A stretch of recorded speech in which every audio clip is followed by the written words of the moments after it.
You're listening to Inclusive AF with Jackie Clayton and Katie Van Horn. Welcome. This is Katie Van Horn. And this is Jackie Clayton. And this is Did you the like inclusive. That was kind of. I did. That was very quick. I appreciate that. Thank you. Not such a long pause that we had to like stop recording in between your first and last name. So that's really good. That's a solid start, Jackie. I really like it. Thank you. Thank you. Yes. So this is the Inclusive AF podcast. It's Friday morning before a 3-day weekend. And we are very happy to have Savina Perez on our show today. And we're going to introduce Savina, and then we're going to dig right in. So Savina, welcome to the Inclusive AF podcast. I'm thrilled to be here. Thank you both for having me on. Absolutely. So share a little bit about who you are, what you do, where you're based, because that's going to be the most important thing to Jackie. All right. Well, I think that you'll know who I am by where I'm based, basically. So I'm Savina, and I'm a co-founder as well as chief customer officer at Hone. And Hone is an enterprise platform for live online learning. And we specialize in scaling diversity and inclusion training, management and leadership skill training to organizations that have a global presence and footprint. I am based in Brooklyn. I'm in Park Slope, Brooklyn right now, but there we go. I'm also a born and bred New Yorker. So originally from Queens. Listen, you'll love this, Savina. We went to the party. So I just got back from Greenhouse. We walk into the party. So when Clay was and our listeners know about Clay moving to Brooklyn, because I overshare. I don't know how to control that. And we walked into the Greenhouse party to listen to Native New Yorker, which is like my favorite song. I'm a native New Yorker. There we go. Wait, just on. Like that, right? That's Welcome, right. Savina, our native New Yorker. There we go. Yeah. There we go. Jackie has been intentionally, I think she has a game plan that she hasn't mentioned to me, but we keep having people on from New York and from Brooklyn. So I think she's building her network of moms to help with Clay as she navigates, navigate Brooklyn. So it takes a village. Yes, that's right. You have become Auntie Savina. Yeah, Auntie, whether you know it or not. We'll make it happen. As soon as you're up here, it'll be the kids will get together. I become your Auntie Jackie. That's it. Yes. All works out. I'm sorry, Savina, what were you going to say? No, I was, what was I going to say? See, you could tell it's a Friday. I can't even remember what I was going to say. So. All good. There's been a lot going on, and it's nice that we could find joy in this moment and knowing that our work is so important, but it's been a rough couple weeks. Yeah. So I think we should address that a little bit, just because it's a tough time for folks right now because of all of these massacres. I don't know how else we can describe them. Mass shootings, whether it's in schools, in churches, in grocery stores, there is no safe place. It feels like, and especially the manifestation of hate that we're seeing is what is happening, that has us all feeling unsettled. It's a word I'm choosing to use right now. Unsettled. I'm pissed. We're at our company, so where I am, we take a 4-day weekend for Memorial Day, and was encouraged to take a 5-day if you just need a moment to process. And I need lots of moments to process. At least I've made it. I have had 2 days of no tears. That's a win. Mm-hmm. We'll take that as a win. But at the same time, the best we can. Yes, and at the same time, I think tears are good because it needs to be processed. And I'm glad you said you're pissed, because I think that's where so many of us are. And Savina, I know you mentioned before we started recording, you have a child, and I think that's the piece that, for so many folks, I have multiple sisters and now nieces that are teachers, and there's no words. There is no words. I mean, and it's unfortunate that we have to say that this happened again. And those conversations are rough. Those conversations are hard. Katie, as I said, I do have a child. She just turned 9. She's in the 3rd grade, going into the 4th grade in Brooklyn. And those moments, I feel for those parents. Raw is the word that I would describe this, my feelings this week. And it was, when you hear that, how do you deal with it? How do you have those conversations with your children? Mm-hmm. They don't understand it. They're just learning how to be themselves right now and how to process their feelings. And those are tough conversations, never mind amongst adults, but also, you have with the kids, where to start. Mm-hmm. Well, I think I saw, obviously there's a ton of memes going around, and one of the ones that I saw is, since Sandy Hook, all we've done is teach children how to hide, and teachers to have lollipops in their rooms that they could put into the kids' mouths and start in case they start crying. And like some of these things that you're like, holy shit, like that's the answer. That's what we came up with. Right. Sensible gun laws aren't an idea that maybe we should consider. I don't know. Anyhow, I have been looking at Beto O'Rourke as in Texas. I live in Texas, and he, disrupted the Governor Abbott here in Texas. He disrupted it, and it was like, what are we going to do? This is all of our faults. We have to vote and do something about it, and stood up against other people. And it was like, oh, do something. We have to be willing to do something. Yes. At that risk, and at the risk of and fear of being, we have to say enough. I mean, what's the use of a semi-automatic or automatic weapon? That's right. What do you, if you want guns to go ahead saying, what are you trying to do with it? I mean, it makes no sense. Well, and, I think the folks that are, oh, hey, it's not the guns that are the issue. I am so over that argument, and so over like to your point, what purpose? That's not a hunting mechanism unless you're hunting humans. And what is the point of that exactly? And, there are so many arguments of why we shouldn't control guns, but how many more kids do we have to see murdered, or elders see murdered, or, folks that are worshiping why can't we make some changes that would be sensible for everyone? And so Jackie and I actually were working this morning on a post for our Inclusive AF podcast Instagram page, and you all can see it there. And this will be obviously, we won't be posting this recording for a week or two, but we are giving some tools and some things to do. How to talk to your kids about it. What to do as a leader when your team members are hurting. And I love that Textio is doing a 5-day weekend to just let people go breathe and go process and deal with all of the things that are going on. And so we wanted to provide some tools and also some phone numbers of who you can call, who your legislators are, how to connect with them, to say to them, something has to change. So before we kind of shift gears, anything else? I'm also sick of people saying, oh, no.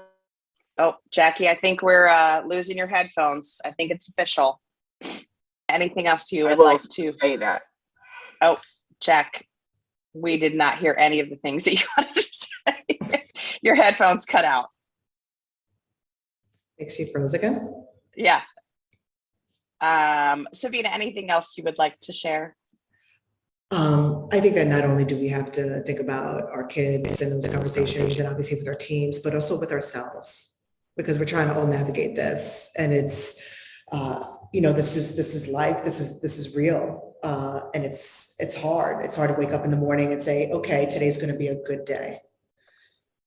So I think that's a big part of it as well. Like self-care, know that, it's okay to feel. It's okay to, we have to all try to figure out ways to be able to process the unimaginable, if you will. So yeah, looking forward to those resources. Let's get that out there. Yeah, absolutely.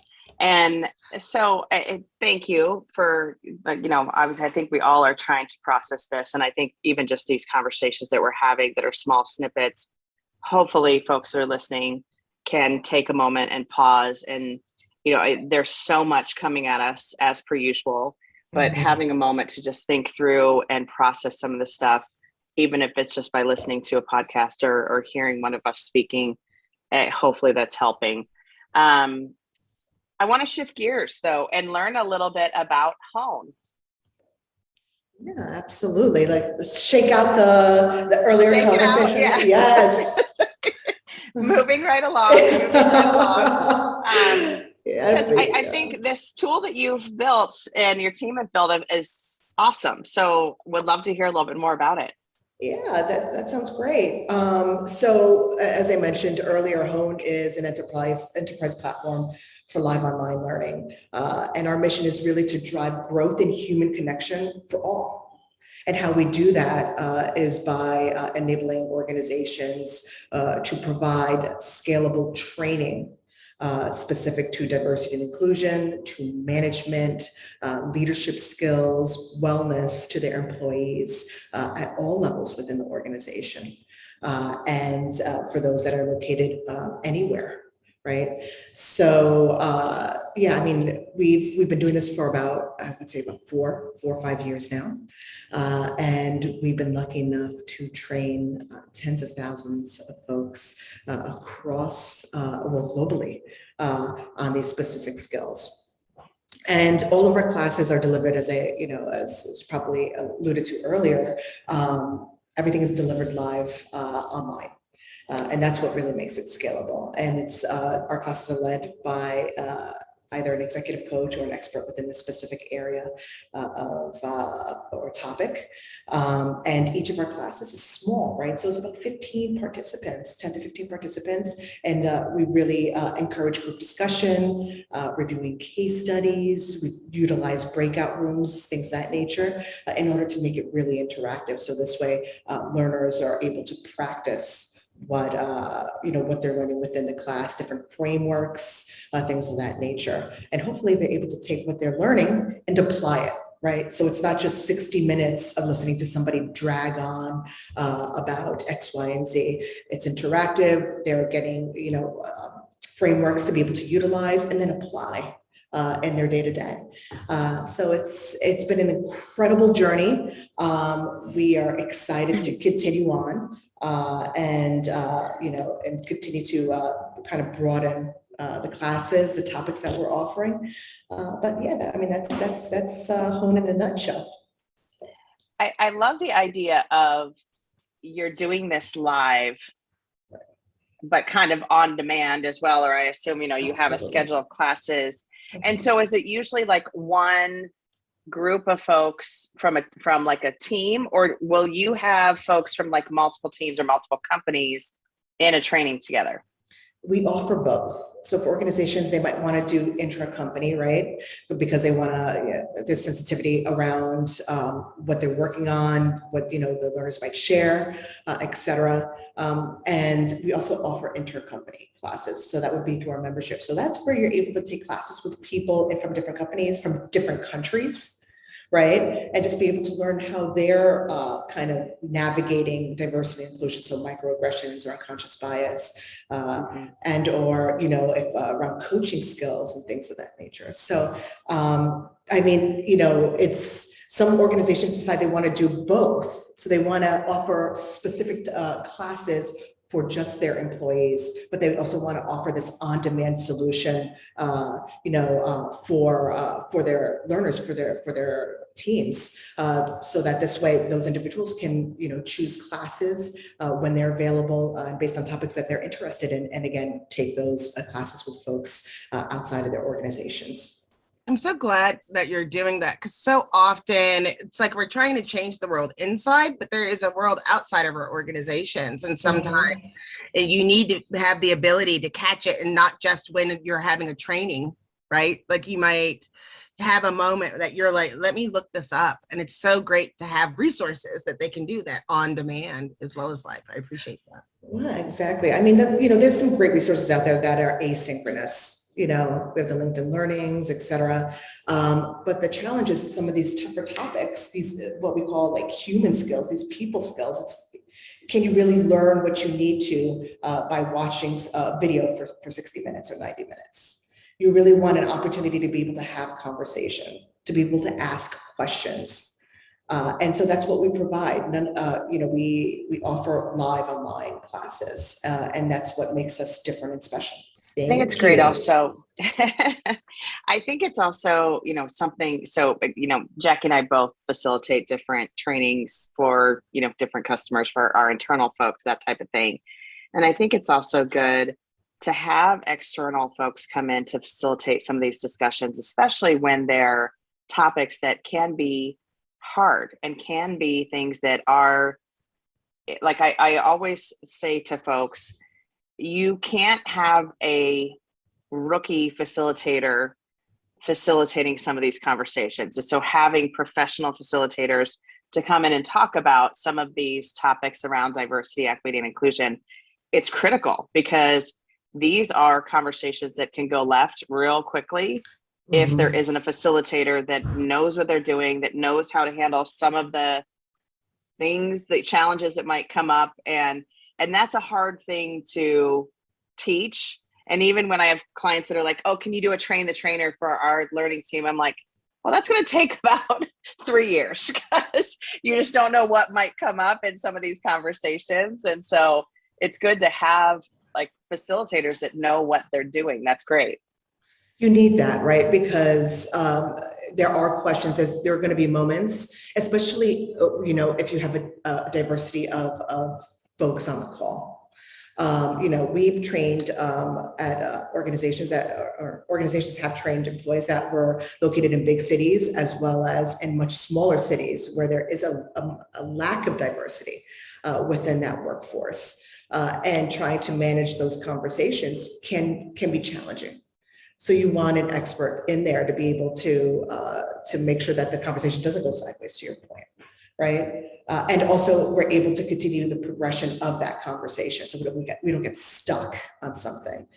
So that is something, with our experts and the folks that lead the training at home, that's something that we look for. We want, experts that have done this for a number of years, but have also been operators within the workplace, right? So they don't just understand theory, but they also understand application.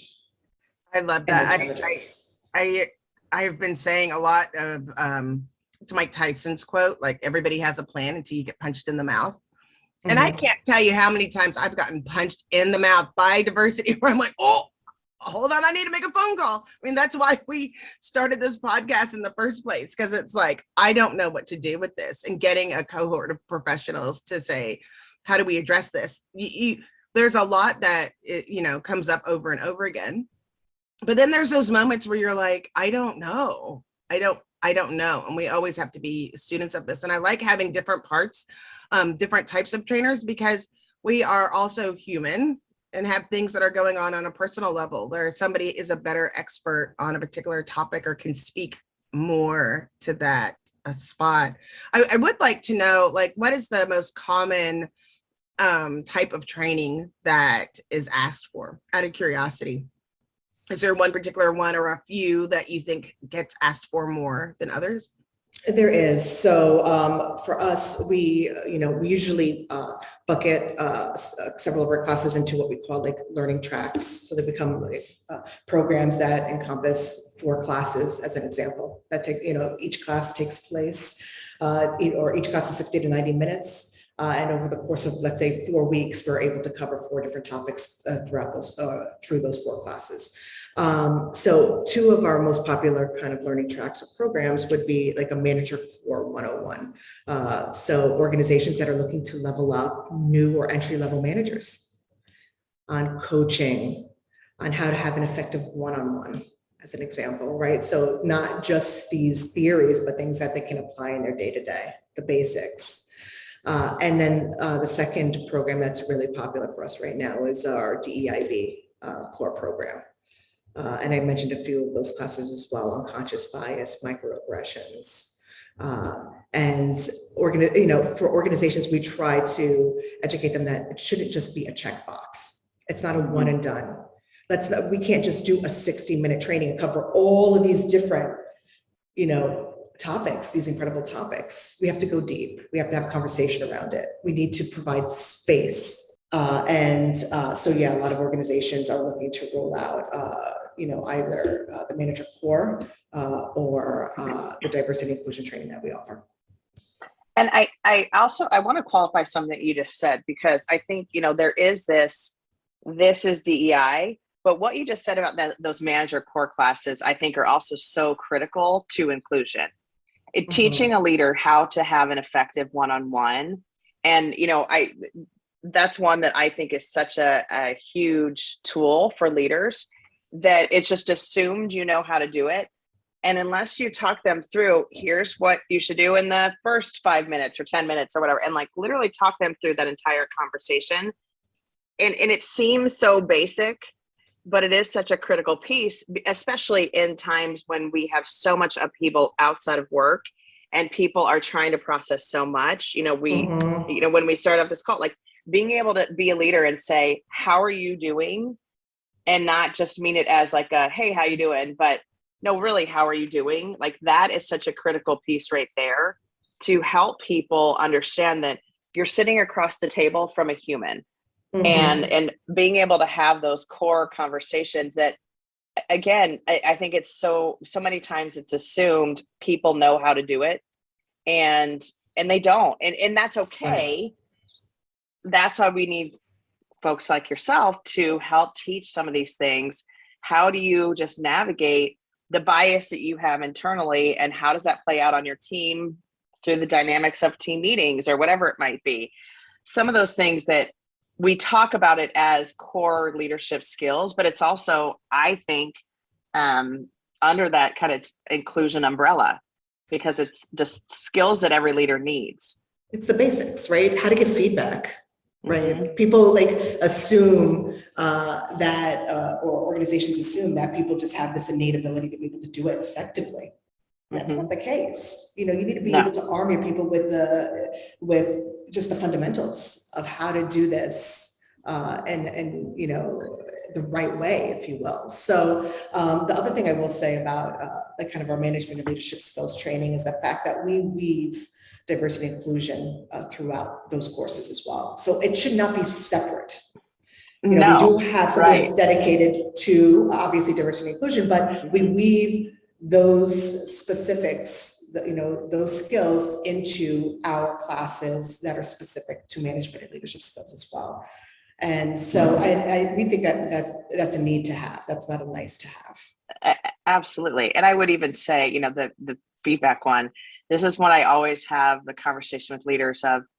Giving feedback is a great skill to have, and it's a very hard skill to navigate. So yes, you need training on it, but also how do you receive feedback? Absolutely right. And as a leader, how do you receive feedback in such a way that you don't turn the person off so they never give you feedback again? Because I think that's what so many leaders do, because they go on the defense, or they are like, this is the stuff you don't understand. And whether that might be the most logical response or not, that's not what the person wants to hear when they worked up the courage to give you feedback. And so I think, I love that you are doing that work, because I think it's just managers, it's kind of like teachers right now. We're arming teachers not arming physically, but like teachers are expected to take on so many things. Mhm. And the equivalent I draw is always like the managers having to do, those frontline leaders that are having to be all things to all people at all times. And even understanding what are those boundaries to not cross, what are the things, and as you're also processing it as a leader yourself. So it's just, it's a lot. It's a lot that we're throwing at our HR and people functions right now. Talking about, we go from an election to a pandemic to racial tensions within the U.S. to a war. It's it's been nonstop. And I think people, as we dismantle like the modern management style, we have to acknowledge that a lot of that is steeped in white supremacy and racism. Like when we talk about systemic racism, we've thrown around that for a couple of years, that people are numb to that or don't understand what that is. And part of that system has led to our current management style. So then you put on there, accept feedback, and you're having to dismantle. No, you don't sit on the top and look down at your minions and just scream at people and tell people what to do, and you threaten them in order to do work. That's the slave mentality that a lot of people have adopted as their management style. And as we know, that just is not gonna work. And so you have to learn that as a leader. Like at some point, everyone, especially new leaders, have been like, why aren't you just doing what I told you to do? Period. Well, that's the whole thing. Yeah. I mean, but if you also think about that, just kind of continuing on that thread, like I know that I personally can't go into a room or a management experience and do that, as a woman of color as well, like it's perceived differently. That's if right. I go in and start to say, well, this is what I want and I want it now. It is perceived very differently than if a white male was to go in and do the same thing. Yep. What? Yep. Yes. And we've talked about that quite a bit because it is the, I'm a white straight woman doing DEI work. I was kind of on the opposite of, why are you the person doing this? And it's like, we all need to be at this table. But there's also that factor of, there are things that I can say that you and Jackie can't say.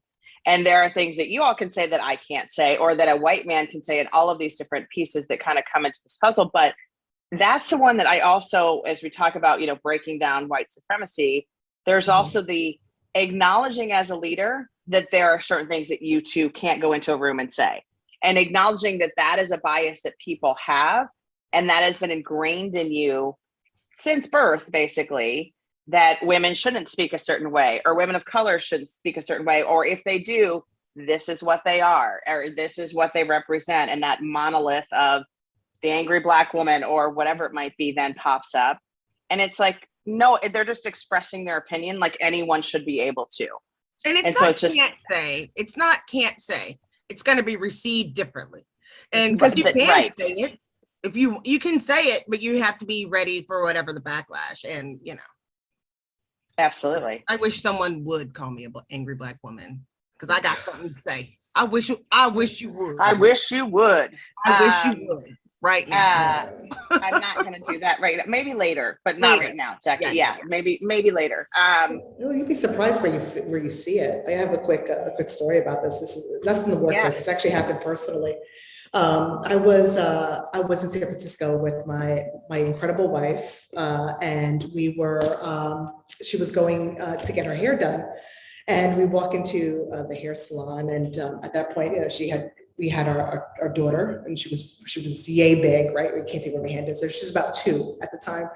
And so I was pushing the carriage, and I was just like, you go into this nice place, why don't you take my heels, because she had flip-flops on, and go in. My wife is white, has blonde hair, blue eyes. And so we're walking in, and I'm pushing the baby stroller. And the woman at the front goes, well, it's so great you brought the help. Yes. And, I was the one, my spouse was a stay-at-home mom. And I was one that was, at work, etc. But needless to say, I was struck dumb. And I'm from New York. Usually, you think in those situations, how you might react. Like, I have a lot to say. And I was silent. I couldn't believe it. I was like I felt like I had a look on my face like I had just got struck. And then my spouse was just like, she's like, who are you talking about? You mean my wife? And, you know, we had to try to diffuse the situation, but I walked out of there and they were like, oh, come sit down, you know, have a cup of tea. It's like, I got to get out. Let me get out. Yeah. There's things like that people, unless you've lived it, people don't believe that really happens. And then there's points where I've been like, I know what this is because I teach this. It's actually never happened to me. Oh, you're like, this is real because you put it, because people gaslight so many people and like, that doesn't really happen. And you're like, no, it does happen, but no, that couldn't happen to me. Right. And then when it does, you're like, no, it's still alive and well. And that is horrifying. I am so sorry that you went through that. The thought of that, people thought I was the help all the time with my children. Like, oh, are you the nanny? No. Don't assume. Don't like when you walk out there, don't assume. You know, if you're curious, ask a question. I may or may not answer you. That's right. But at the same token, don't assume. That's right. Well, and Savina, you said something, you know, it felt like you'd been struck. And I think that's the piece that people like, those microaggressions, those stupid comments that people make do feel like physical blows. And, you know, we talk about microaggressions as mosquito bites or as a paper cut, but no, it's a physical blow. And it is that like kind of takes the wind out of you of like, what should I do right now? Like, how do I handle this? And there is that piece of how many blows do you receive in a day, going about your day, just trying to live your life. And how do you just deal with that? Because that's what the expectation is that you should just deal with it. Suck it up, keep walking type of thing, you know, and it's hard after a while. You know, there are moments that you know, you can and you will explode. And it always happens at the most inopportune moments that, you know, the one person that sincerely did not mean to say or do something. Weddings, birthday parties, that's interviews. Right. That's what you're like, you know what? The deli counter when you're trying to get your freaking like, you know, American cheese done. Like, that's right. All I asked is where you got your purse. Like, well, for me, it happened at Walgreens several weeks ago. So I was in there and someone came up to me and was like, can you help me get this? And I'm just standing there, I had a coat on, I had my jeans on, and you know, I'm shopping, you know, but this person asked me that and I went off. I'm embarrassed by this. But at that moment, it was just like, really, another thing has to be said. So yeah, I mean, it's real. So it's happening, unfortunately. You know, you just mentioned 2 different times, but like those little things happen all the time. And there is that piece where you go, brush it off. But then it is that one completely innocuous situation where you're like, no, I can't deal with this anymore. And I have to say something. I have to do something. And it's just, yeah, sorry. I know we got way off base of. I'm mad as hell and I'm not going to take it anymore. Remember that movie? What was that movie? Yes. Yeah. You know. It is one of those things that, you know, I think it's in whatever way you're trying to make things better for everyone. And, you know, I can say this more from as someone that's usually I'm standing beside someone as they are getting microaggressed. And Jackie knows this just happened 2 weeks ago where we were at a dinner and I lit someone up because I was like, no, you are wrong. And these are my friends and stop doing that. And the poor man was like, Katie, I'm just kidding. Like, no, it's not okay. But I think those are the things that it's not funny. It's not a joke. And for someone that's living with that constantly, it's not necessary. I don't know.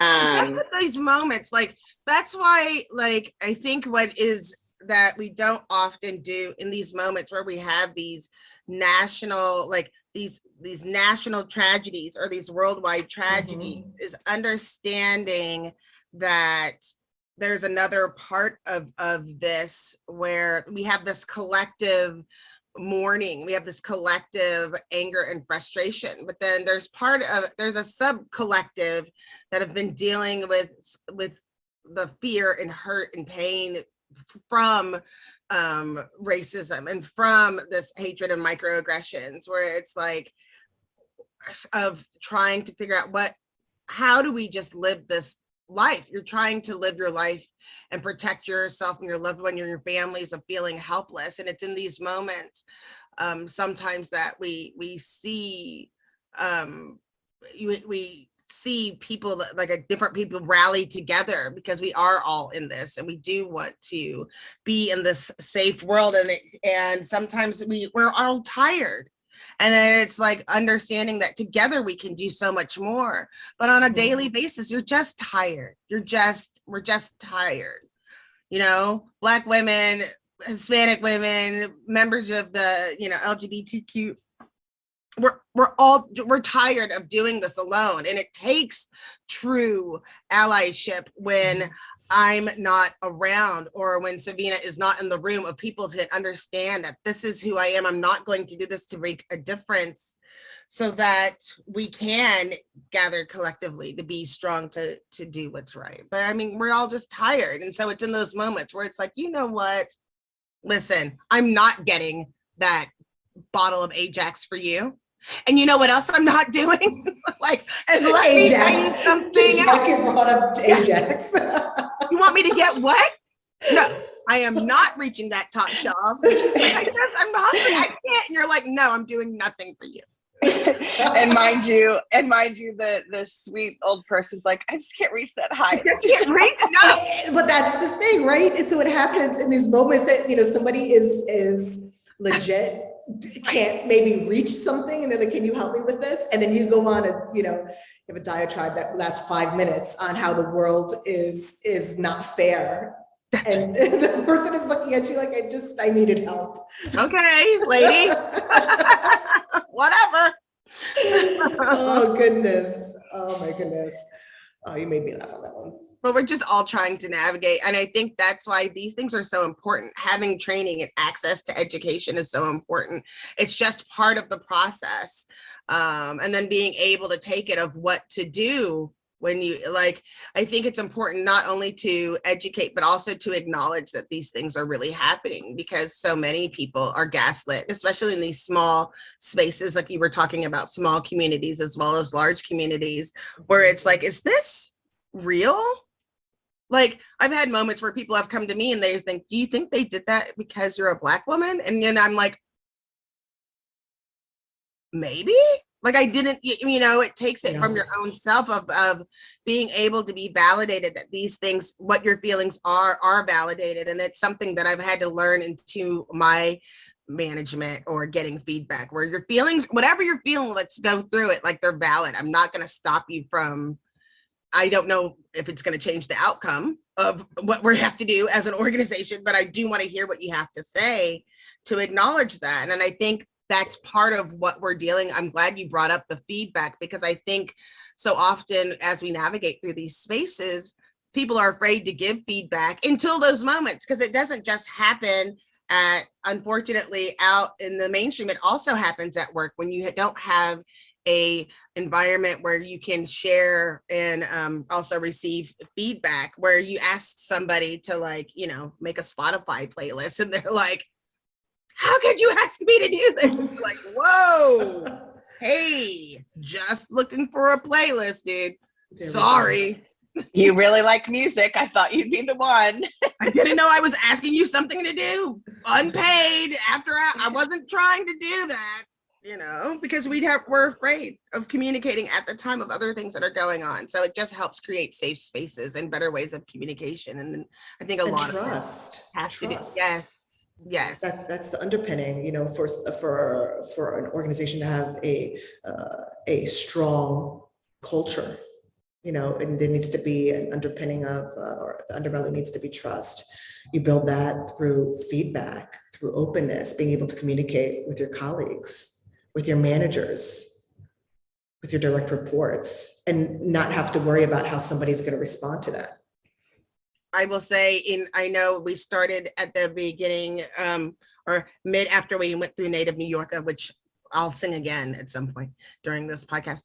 But when we started talking about some of the tragedies that actually have been going on, I was like, my boss, in response of looking at what happened in Texas, like wrote a letter and said, I haven't said anything to the end of the day because I'm angry and I'm pissed and I'm just sitting in my feelings being angry, and I'm taking tomorrow off because I need space. And if you need space, take that space. But this is what I'm feeling, like I'm beyond sad. And I think it's so important that people understand that their feelings are okay and that they are valid as we go through some of these things. And that includes those microaggressions, because a lot of times I think it's necessary to train on both sides, that you may be causing microaggressions, but you also might be receiving microaggressions. And how do I deal with that at work if I'm on the receiving end? And we've all been people who've done it and also receiving of those. So it's important to acknowledge that, I think.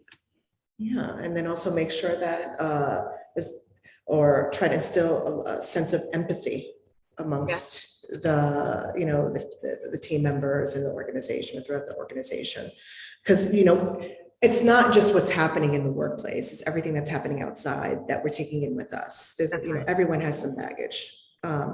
And they're just trying to deal either with great things that are happening, graduation, a wedding, so on and so forth, birth of a baby, or through tragedy. And, most of us were quite impacted this past week by what happened in Texas and, what continues to happen on a daily basis throughout the US. And even personally, obviously. So you walk into your day, you walk into the office or you jump on Zoom, most people are now remote. You don't know what that other person went through. So let's lead with empathy. Let's ask questions, be thoughtful, and give ourselves and each other some grace. That's right. I love that. So the way we normally wrap up our episodes, and I think you already know this, Savina, is that we ask our guests, and then we also offer, what is one thing from this episode you want to make sure our listeners heard and takes with them kind of into their day? So Jackie never has one. She usually has 32 to 35. But if you can narrow it down to one, we try our best. So what is one thing you want to make sure our listeners heard? Oh man, I think it's just what I just mentioned, right? I think that it's just to be able to come to the table, with openness, with the understanding that, we're all dealing with things within our respective workplaces and our day-to-day, within the business, but also outside of it. And so I think that we need to lead with empathy and understanding, and give each other and ourselves grace.